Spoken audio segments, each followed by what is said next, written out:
It's hard to imagine that 6 years ago, a drunk driver almost destroyed the Barrick family.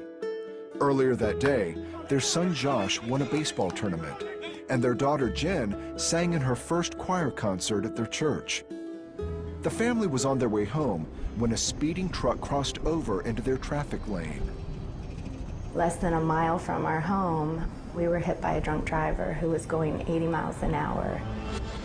Everything went black, and we were all knocked out. Josh was the first one to come to.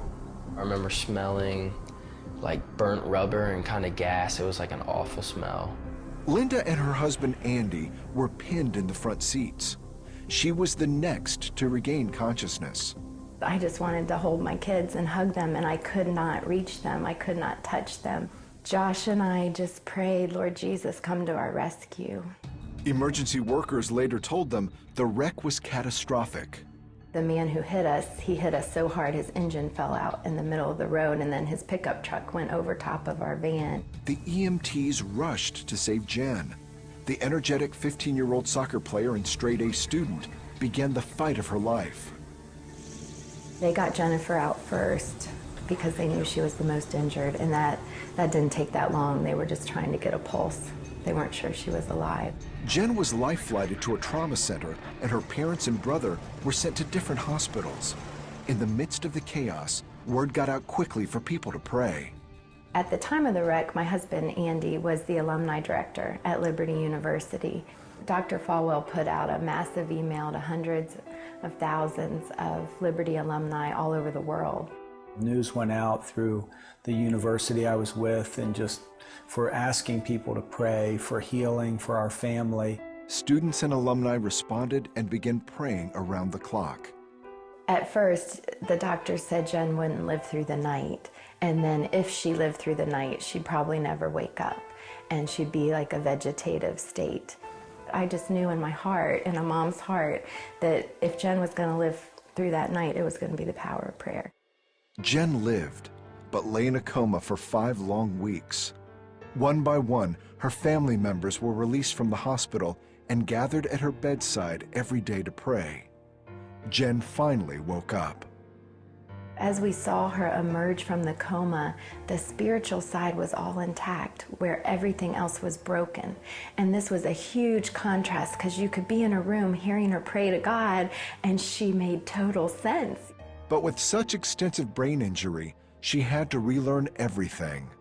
And then the therapist would come in by her bedside and they'd say, Jen, raise your right arm, and she could not even follow a verbal command.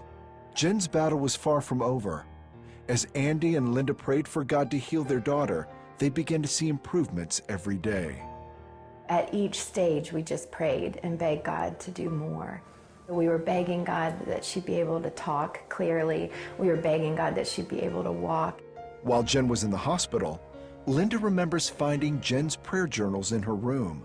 Prayers that she had written to the Lord, and she was begging God for boldness, and she was begging God to take her life and do the impossible with it. For years, Jen fought hard to regain her mobility and communication skills. Now, 6 years after the accident, Jen can tell us herself what God has done with her life. After the accident, I had to relearn how to do so many different things. How to read, how to write, how to get dressed, how to brush my teeth, how to swallow. Everything that we do on a daily basis, I had forgotten how to do all of it.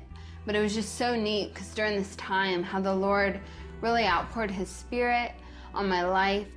Her pediatrician, Dr. Stephanie Sullivan, says Jen's progress was unprecedented.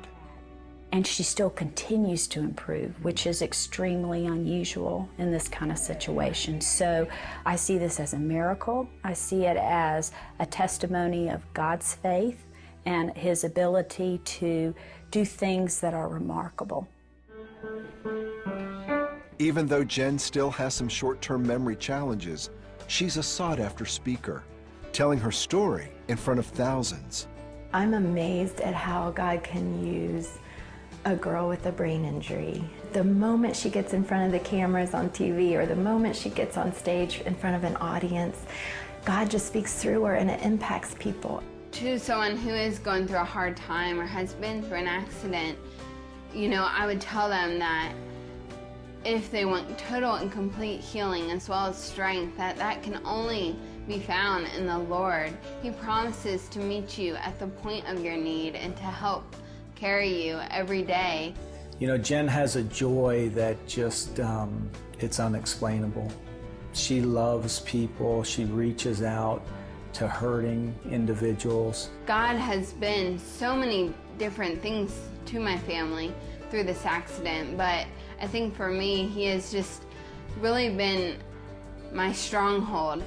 I think the biggest blessing is just how God's using our family to make a difference in the world, and how what Satan intended for evil, God is using for good.